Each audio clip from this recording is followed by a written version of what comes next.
সন্দেশখালীর শেখ শাহজাহানের কঠোর শাস্তির দাবিতে ফাঁসি দেওয়া থানা ঘেরাও করে বিক্ষোভ প্রদর্শন করল ভারতীয় জনতা কিষাণ মোর্চা।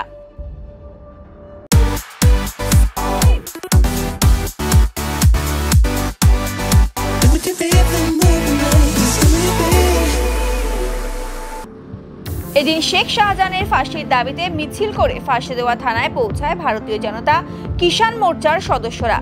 বিজেপি কর্মীরা থানায় ঢুকতে গেলে তাদের বাধা দেয় পুলিশ ও বিজেপি কর্মীদের মধ্যে ধাক্কাধাক্কির পরিস্থিতি সৃষ্টি হয়। পরবর্তীতে নকশালবাড়ি সার্কেল ইন্সপেক্টরকে স্মারকলিপি প্রদান করা হয়। এই বিষয়ে কিষাণ মোর্চার জেলা সভাপতি মানিক চন্দ্র সিংহ জানান, শেখ শাহজাহান বাংলার মহিলাদের অত্যাচার ও নির্যাতন করেছে, কৃষকদের জমি দখল করে কলুষিত করেছে, তার কড়া শাস্তির দাবি জানান তিনি।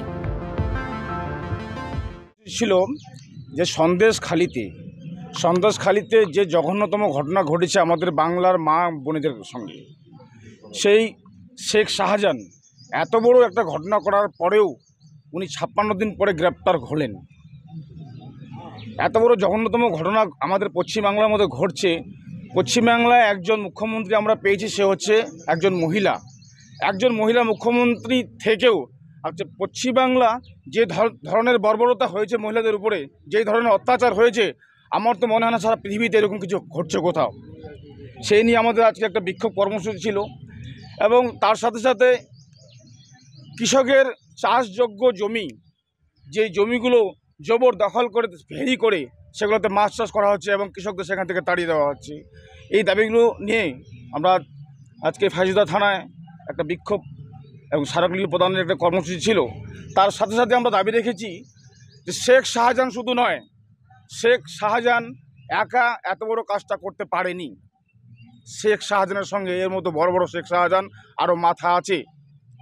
আমরা দাবি রেখেছি শেখ শাহজাহানের ফাঁসি না হলেও তার জন্য দৃষ্টান্তমূলক শাস্তি পায়, ভারতীয় সংবিধানে যা আছে কঠোর থেকে কঠোর যেন শাস্তি পায়। আর তার সাথে সাথে তাকে যে এতদিন শেল্টার দিয়ে রেখেছিল এবং একজন এত বড় অন্যায় করতে পারে না, তার নিশ্চয়ই বড় ধরনের একটা সংখ্যাগরিষ্ঠ আছে। এখন পুলিশ মন্ত্রীর পদত্যাগ অবিলম্বে আমরা দাবি রেখেছি এবং শেখ শাহজাহান গ্রেপ্তার হয়েছে, তার দৃষ্টান্তমূলক শাস্তি এবং তার সঙ্গে তার যে দল আছে তাদেরকে অবিলম্বে গ্রেপ্তার করে দৃষ্টান্তমূলক শাস্তি দিতে হবে।